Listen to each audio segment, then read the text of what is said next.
할렐루야 샬롬 인사하십니다. 할렐루야 샬롬 샬롬 샬롬 샬롬. 하나님 사랑합니다. 여러분 주 안에서 사랑합니다. 오늘 잠언 말씀 겸손한 자, 겸손에 대한 것을 한번 제가 묵상하면서 찾아봤습니다. 겸손에 대한 권면이 많이 있죠. 특히 잠언에는 3장 34절에 진실로 이는 거만한 자를 비웃으시며 겸손한 자에게 은혜를 베푸시나니 이렇게 말씀하고 계십니다. 또한 11장 2절에도 교만이 오면 욕도 오거니와 겸손한 자에게는 지혜가 있느니라.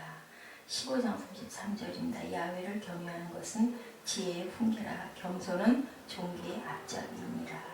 16장 19절에 겸손한 자와 함께하여 마음을 낮추는 것이 교만한 자와 함께하여 탈취하는 물을 나누는 것보다 나으리라. 18장 12절에 사람의 마음의 교만은 멸망의 선봉이요 겸손은 존귀의 앞잡이니라. 29장 23절에 사람이 교만하면 낮아지게 되겠고 마음이 겸손하면 명예를 얻으리라. 구약에는 시편 10절 17절에 또 여호와여 주는 겸손한 자의 소원을 들으셨으니 저의 마음을 예비하시며 22편 26절에 겸손한 자는 먹고 배부를 것이며 여호와를 찾는 자는 그를 찬송할 것이니라. 너의 마음은 영원히 살지어다. 시편에 많은 말씀을 하고 계시네요. 149편 4절에도 야훼께서는 자기 백성을 기뻐하시며 겸손한 자의 구원으로 아름답게 하심이로다. 야고보서 4장 10절입니다. 왕 앞에서 낮추라 그리하면 주께서 너희를 높이시리라. 이것도 겸손에 대한 말씀이죠.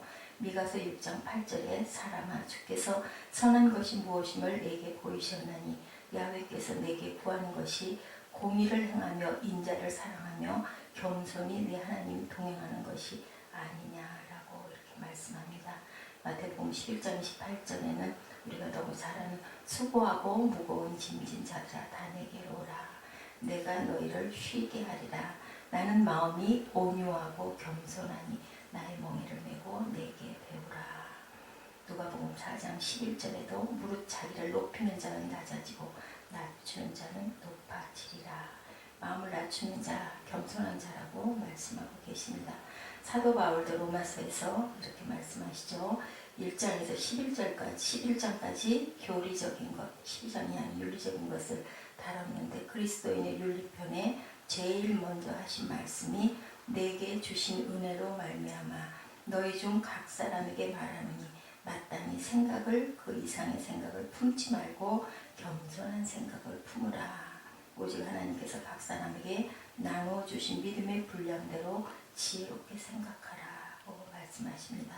에베소서 1장에서도 또한 3장까지 교리편이고 4장부터는 기독교 윤리에 대한 교훈인데요. 그러므로 주 안에서 갇힌 내가 너희에게 권하노니 너희가 부르심을 입은 부름에 합당하게 행하여 모든 겸손과 온유로 하라. 동양에는 삼덕을 강조합니다.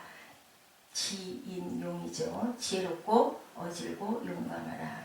겸손이란 말은 별로 나와 있지 않고요. 헬라 사상에는 절제를 더 강조하는데 성경에는 겸손을 가장 귀한 덕으로 가르쳤고 주님께서 세상에 오신 게 겸손을 실천하고 가셨죠. 제자들의 발을 허리에 수건을 두르고 겸손의 도를, 종의 도를 보여주고 실제로 행하고 가셨습니다. 성인 육신의 그 생활 자체가 모든 게 겸손이셨죠. 빌립보서 5장 2절에 너희 안에 이 마음을 품으라. 그리스도 예수의 마음이니 그는 근본 하나님의 본체시나 하나님과 동등됨을 취할 것으로 여기지 아니하시고 오히려 자기를 비어 종의 형체를 가져 사람들과 같이 되셨고 사람의 모양으로 나타나셨으며 자기를 낮추기를 죽기까지 복종하였으니 십자가의 죽으심이라. 자기를 낮추는 것을 죽음으로까지 끝까지 낮추셨다라고 말씀하십니다. 기독교는 겸손을 최고의 덕으로 가르쳐 주셨으므로 하나님은 교만한 자를 대적하신다. 파산을 하만이 그랬죠. 교만해서 모르드게를 달 그 장대에 본인이 달려서 죽을 수밖에 없었던 유대 사람을 학살하려던 음모에서 그렇게 됐습니다. 자기가 머리 두 개를 매달 것을 매달렸죠. 하나님은 교만한 자를 대적하시기 때문에 다니엘서에도 바벨론 왕 느부갓네살 왕이 교만해서 자기 궁전 높은 꼭대기에 올라가서 궁전을 내려다보면서 내 능력과 지혜로 이 모든 성을 건설한 것이 아니냐. 다윗도 전쟁에서 승승장구하고 느긋하게 전쟁에 부하들 내보내고 그 옥상 꼭대기를 거닐다가 그만 그 겸손한 마음이 잠깐 사탄에게 가려워서 그렇게 하나님이 기뻐하시지 않는 일을 저지르고 말았습니다. 그러다 보니 느부갓네살 왕이 어떻게 됐어요? 미쳐서 소처럼 풀을 먹죠. 머리털이 독수리 머리처럼 돼서. 이것이 바로 우리 교만했을 때 우리의 모습을 하나님께서는 보여주고 계십니다. 벨사살 왕도 그랬죠. 교만해서 예루살렘 성전에서 쓰던 거룩한 기명을 내다가 술을 마시다가 결국은 왕은 죽고 온 나라는 망해버리는 그런 역사가 있습니다. 사도행전 12장에 헤로당이 요한의 형 야고보를 칼로 죽였다. 그리고 나서 거짓 영광을 받은 이야기가 나오죠. 그 다음에 주님의 사자가 친히 흉이 먹어 죽으니라 라고 이렇게 나와 있습니다. 여러 부분의 증거들을 보았을 때 우리는 겸손한 마음을 가져야 되겠고, 사울 왕도 역시나 교만에 빠져가지고 결국은 하나님께 버림을 당했습니다. 독일의 히틀러도 또한 그렇게 유대인 600만 명을 학살을 하고 결국은 정신병에 걸려서 미쳐서 죽어버리는 그러한 그 역사. 또한 누가에서 가룟유다도 그랬죠. 그렇게 해서 결국은 예수님을 팔아먹고 그렇게 해서 창자가 터지는 그런 일들을 우리가 봅니다. 교만은 모든 죄의 뿌리, 교만함으로 많은 죄를 우리가 짓습니다. 교만하면 반드시 망하기 때문에 하나님께서 겸손한 자에게 은혜를 베푸시고, 내가 스스로 낮아지면 하나님께서 높이시고, 높이신 하나님의 높이신 자를 아무도 낮출 수가 없다. 그런데 우리는 참 겸손한 것 같은데 우리 자신의 내면을 가만히 들여다보다 보면 그럴 때가 너무 많아요. 그래도 나는 너보다 낫잖아. 이런 마음이 있는 것 자체가 교만이다. 그렇다면 교만의 죄를 우리는 수시로 짓는다라고 밖에 볼 수 없고, 그래도 다행인 것은 그런 마음을 생각할 줄 아는 마음을 주신 것이 하나님께 감사하고, 거기에 비춰서 다시 또 우리가 마음을 돌이키고 낮추려고 하는 그런 마음들을 갖는 것만도 감사한 거죠. 하나님은 적게 교만한 자를 적게 대적하시고 이렇게 크게 교만한 자들을 크게 대적하십니다. 나라도 그렇고 개인도 그렇죠. 모든 죄의 뿌리다. 그러므로 우리 마음 안에는 죄성이 없는 사람이 아무도 없다. 정말 겸손한 것까지 자신을 아주 겸손하게 낮추지만 그 마음 안에는 사실은 낮추는 것 같지만 사람들에게 인정받으려고 하는 그런 마음이 있기 때문에, 낮은 곳에 물이 고이는 것은 자연 현상이죠. 겸손한 마음에 하나님의 은혜가 모인다라는 것. 병이 비어야 기름을 채울 수가 있는 것처럼, 그렇죠. 겸손한 마음, 비인 마음의 병에 하나님께서는 무엇을 채워주세요? 성령의 기름을 채워주신다라는 것을 이 아침 우리 다시 한번 잘 아는 말씀이긴 하지만 이렇게 하나님이 강조하고 계셨구나. 저는 어젯밤에 말씀을 묵상하면서 그런 생각을 했습니다. 이사야 57장 15절에 지존무상하며 영원히 거하며 거룩하다 이름하는 자가 이같이 말씀하시되, 내가 높고 거룩한 곳에 거하며 통회하고 마음이 겸손한 자와 함께 거하나니 이는 겸손한 자의 영을 소생케 하며 통회하는 자의 마음을 소생케 하려 함이라. 이렇게 말씀하십니다. 겸손한 자의 마음을 하나님께서 같이 해서 소생케 해 주신다. 우리가 성경을 읽다 보면 위대한 인물들은 겸손했어요. 모세도 바울도. 그런데도 불구하고 모세 같은 경우도 반석을 2번 치는 바람에 그만 하나님께 야단을 맞습니다. 하나님의 큰 은혜를 받았는데 겸손한 사람의 기도를 하나님께서는 응답하시죠. 바리새인의 기도와 세리의 기도를 통해서도 말씀하십니다. 겸손한 과학자가 새로운 진리와 사실을 발견합니다. 뉴턴이 어땠어요? 유명한 이야기를 하죠. 내가 우주에 대한 진리를 아는 지식이란 저 바닷가에서 자갈을 가지고 노는 아이들의 바다의 신비에 대하여 가지고 있는 지식보다 더 적다. 우리가 깨닫고 알다 보면 나중에는 결국은 정말 아는 게 정말 보잘것없구나라는 생각을 합니다. 과학자는 정말 겸손한데 유명한 교부 크리스토스톰은 겸손은 모든 덕의 뿌리요 어머니요 기초다라고 이렇게 고백했습니다. 어거스틴도 말했죠. 신앙생활에는 첫째도 겸손, 둘째도 겸손, 셋째도 겸손이다.